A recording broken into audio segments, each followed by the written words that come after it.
What's going on, everybody? Thanks for watching.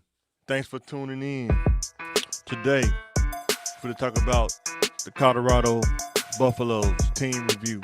Couple of plays from the game. Can't watch the whole highlight reel. Probably get dinged for it, but couple of things I want to talk about. The good, the bad, maybe things they can improve on, like maybe future players that they would want to, or if I was a future player, what kind of players that they really need for what they're trying to do, in my opinion, like if I was a coach. So let's get into some of the highlights first. Definitely some things that stood out, some things that I could see that either they need or some things that could tighten up on. We'll talk about it. But it's Team Dion all day. I'm not for the bash the Buffalo. It's not gonna happen. But it's Team Prime, Buffs all day. Shout out to Coach Prime. Shout out to Colorado for giving them a shot. And man, just shout out to everybody, man. So let's just get into the highlights. Let's turn that off for a second.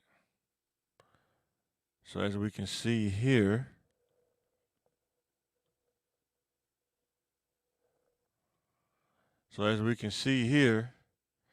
he throws his ball to Travis Hunter, like a comeback, an inside comeback route, and he broke the tackle and took it in for the touchdown. A lot of versatility with Travis Hunter. Man, that dude is different, man. It ain't too many dudes that's built like him. I mean, he almost like a cyborg, man. He can play in both ends of the ball full time, kind of like Charles Woodson, Champ Bailey, those kind of players. Definitely different kind of players. Those dudes was different, man. You know what I'm saying? And Travis Hunter is in that league as well. So watching this play, watching those D linemen, they run a four down lineman. It is tough running four down linemen in any game, pro football game. Remember I told you one of the last ones I did, if you have a D line, you can dominate the game. They haven't quite got there yet, but all they're rushing is four. It is very hard. You got to have almost X Men as your D line to dominate with just four down linemen. We're gonna talk about that a little later too. And as you can see right here, they ran a pick route. Let me see if I can rewind that a little bit.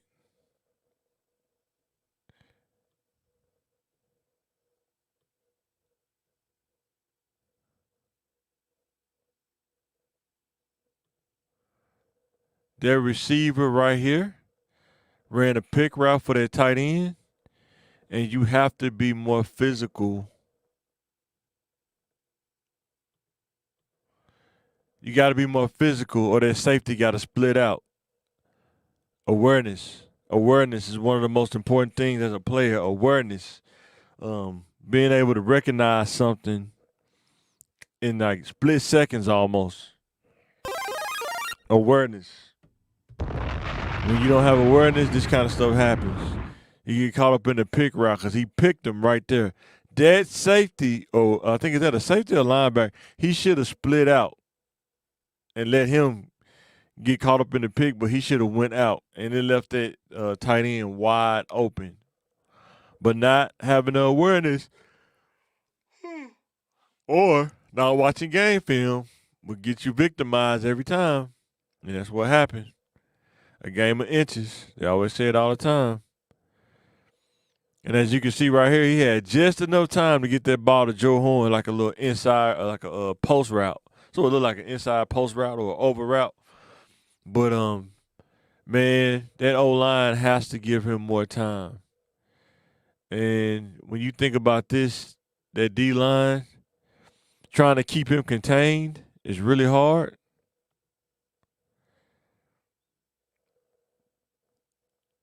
And trying to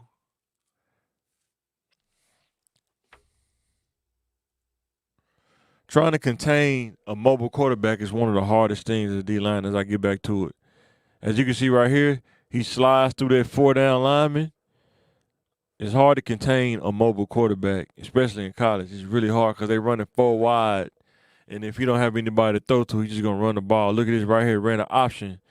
And that 4-down lineman is really hard to contain that in college. This is a pro football throw right here. This is a great pass, good touch on the ball. It wasn't a laser.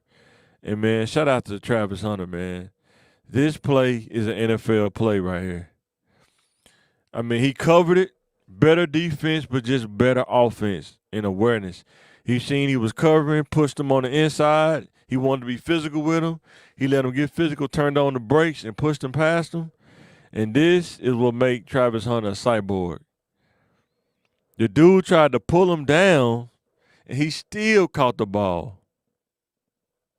Look at this. He tried to pull him down, use his pass interference, and he still caught the ball while being pulled down. Think about that.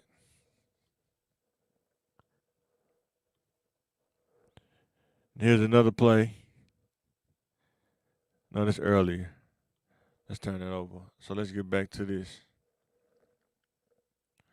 So, the passing offense, like it was last year, the passing offense, pretty good. You got is it Horn? You got what's my guy name? Travis Hunter. I think Webster, pretty good. Passing offense, pretty good. No problems there. Needs improvement. D-line, outside linebacker core. Needs improvement.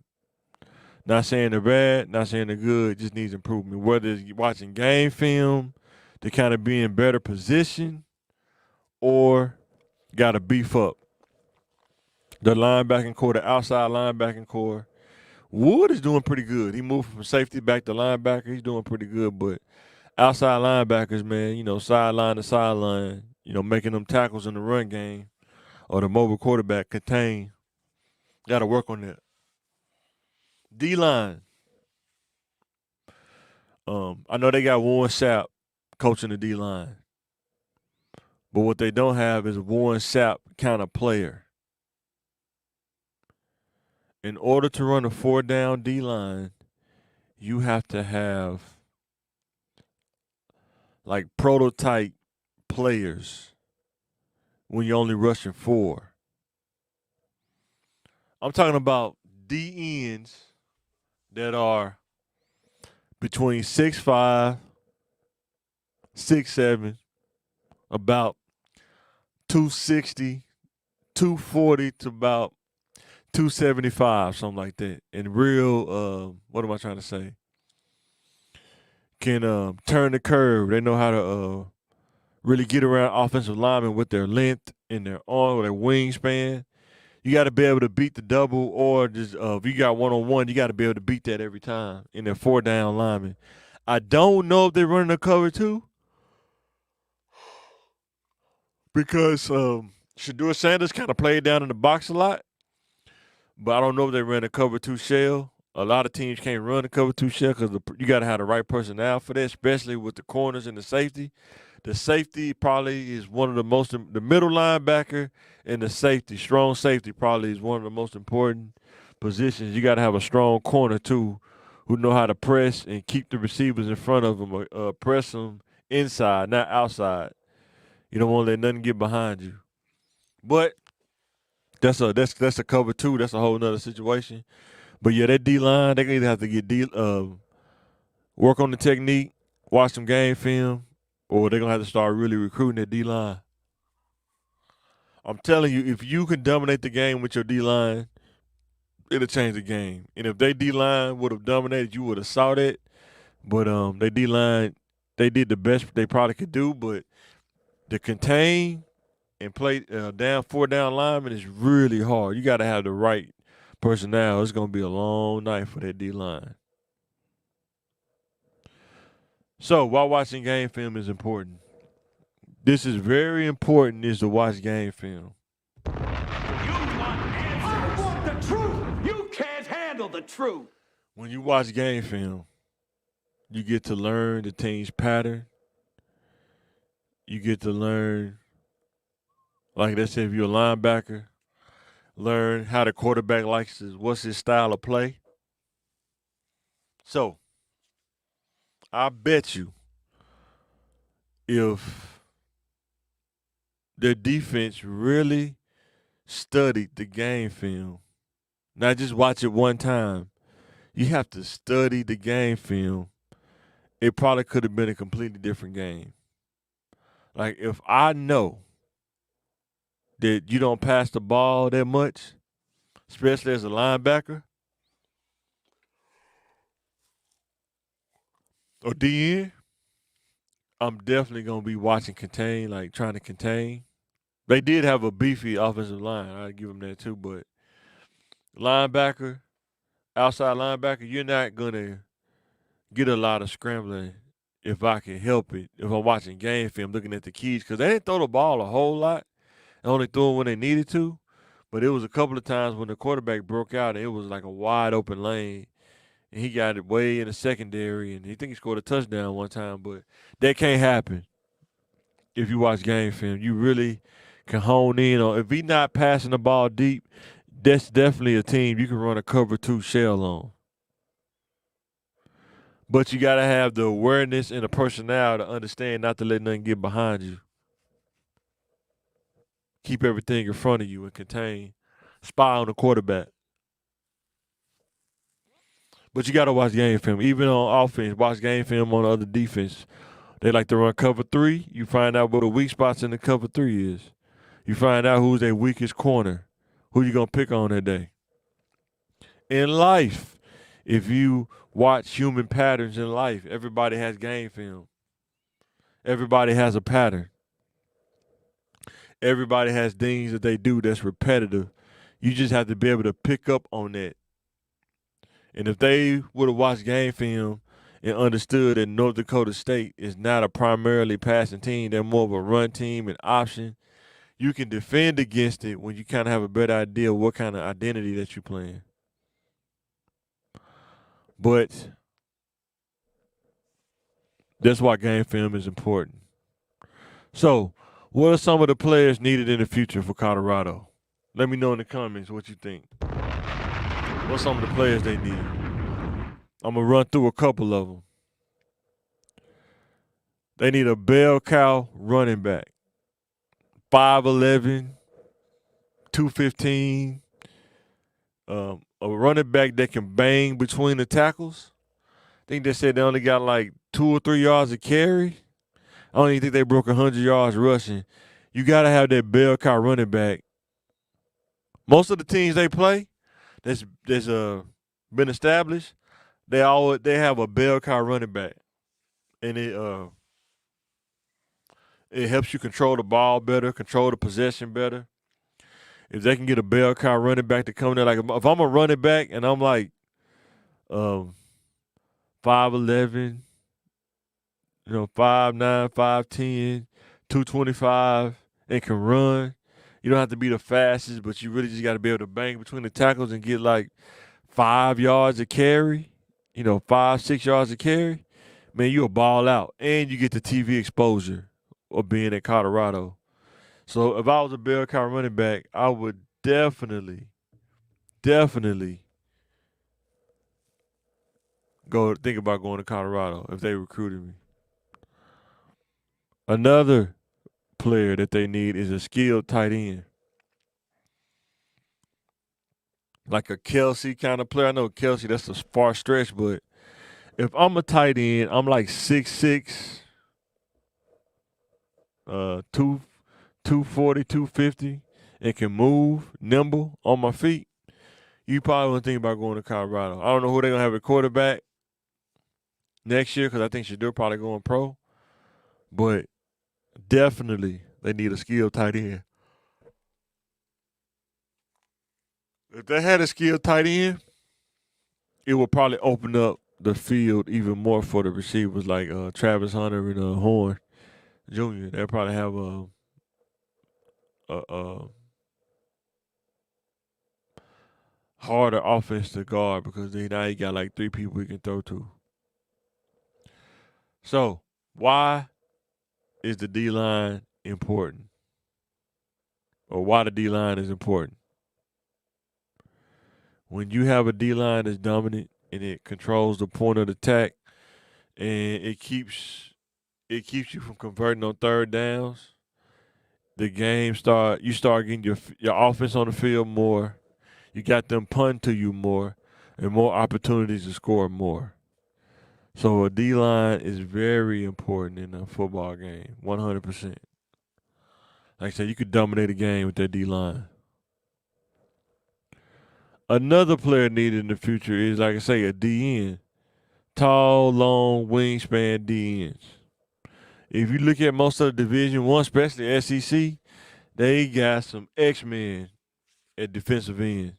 Even like Texas, Longhorns, they be having some X-Men at DN.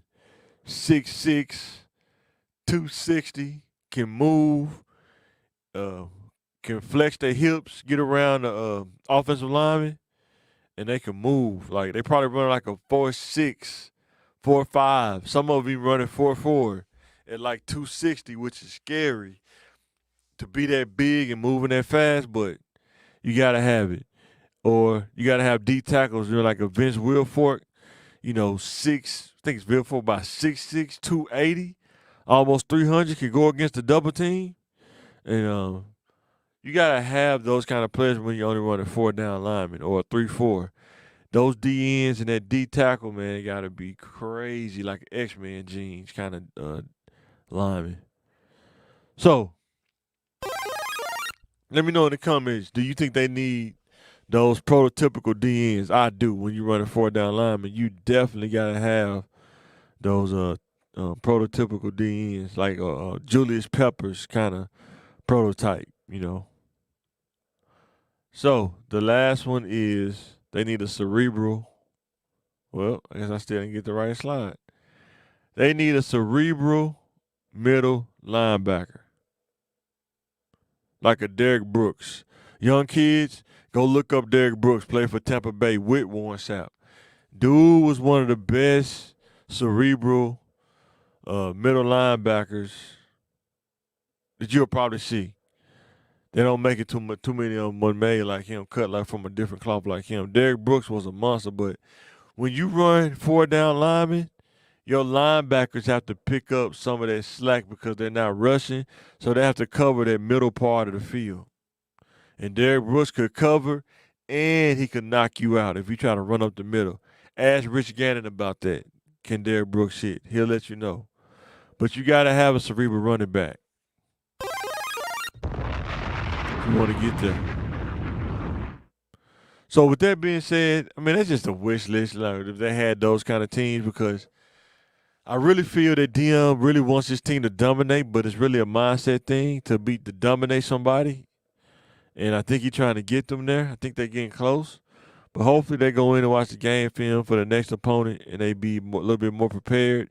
You got to eliminate the penalties. I think it was a couple offsides, a couple of false starts. You got to eliminate those penalties, man. You cannot give the team any opportunities to win based on some of the penalties that you had in the game. So I think they're going to watch some game film. He probably going to get into a couple of them. He's going to get it fixed.